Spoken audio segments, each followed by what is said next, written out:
As professional sports peeks its collective head out from the cover of a pandemic, and methodically finds a path to restarting its leagues, the uncertainty runs far beyond how many games they may play, whether championships will be awarded and when fans might be allowed to view it all in person. No, the greater unknown lies in what changes brought about by mitigating COVID-19 may become permanent, and how they may significantly reorder the sports landscape. And in many scenarios where a new world order emerges, the biggest loser may very well be Major League Baseball. Forget for a moment that the league and its players are engaged in a fight over hundreds of millions of dollars and cannot come to an agreement to play, even as fans grapple with millions of job losses, more than 100,000 American deaths in a pandemic, and a racial reckoning decades in the making. No, even if MLB had its house in order, disruption in the sports industry, namely, the double-edged sword of cord-cutting and sagging attendance, already put the game's financial model in some peril. The events of 2020, sports industry experts believe, will only accelerate that, and the current fight between owners and players may only exacerbate it. Frankly, the relationship between MLB and the Players Association is one of the things constraining the future of baseball. They have to work together, says Mark Gannis, president of Chicago-based Sports Corp., a firm that regularly consults with MLB, the NFL and NBA. Everything can't be a battle. The players, in their organization, have not felt a need to work with the owners because the money has continued to roll in. To their perspective, there is no crisis. But they're about to get hit in the face with a wet fish. Because after this season, we may see a meaningful reduction in big, long-term contracts given to players because the teams cannot project revenue accurately. Gannis cites the usual reasons for baseball's existential crisis. The average age of the fan is in the low 50s compared to the 30-something flock of NBA fans. A loss of local broadcast revenue due to cord cutting, followed further down the road by a potential regional sports network bubble. And, of course, the usual concerns about a game that is too deliberate and too slow to grow a base beyond its aging core. The sports world, mid- and post-pandemic, will only be more cutthroat. In a jungle where football is king and everyone else scrambles for the remaining billions of dollars to sustain their industries, baseball, hockey, men's and women's basketball and soccer have grown adept at carving out spaces away from big football. For baseball, that meant a near monopoly on the summer months, a perfect runway for its practically bottomless inventory. But if necessity is the mother of invention, it's also the father of encroachment.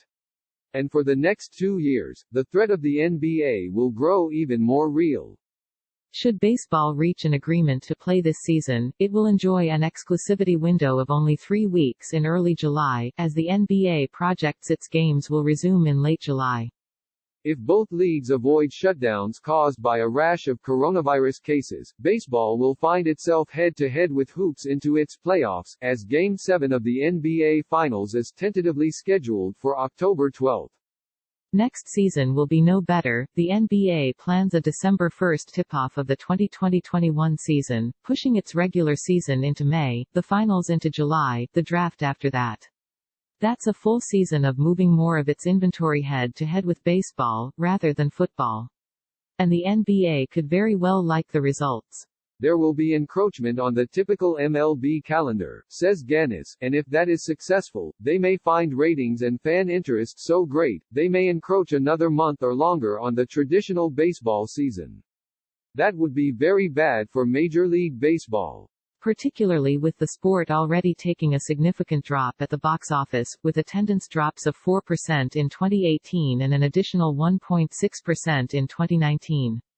Throw in what would likely be an almost fan-free 2020 season, with health and economic concerns lingering into 2021, and a sport that still relies on attendance for at least 40% of its revenues will be scrambling to staunch further losses. Protecting the base beyond a relatively hardy core in an economy that may suffer for years will be the challenge. I don't think anything about COVID and the lockdowns we've had changes an avid fans' connection with the sport, says Alex Evans, managing director of LEK Consulting. The concern might be longer term, if this were to go beyond this season. It's harder to bring fans back in, and a lot of sports fandom is passed down from generations. The longer you don't have that opportunity, you do have that issue. It's really the casual fan who on the whim buys day of game tickets and gets bleacher seats for the family. That may suffer more. On the margins, there's more concerns about the experience or being in a larger group setting. MLB remains a $10 billion industry, and its demise is far from imminent, particularly with local TV contracts such as the Los Angeles Dodgers' 25-year deal, signed in January 2013, that's valued at $8.35 billion. Equity stakes in networks ensure many franchises get an even bigger piece of their own pie than traditional TV deals. But as cord-cutting increases, and the gold rush of deals signed last decade begin to sunset, franchises may feel immediate and long-term effects.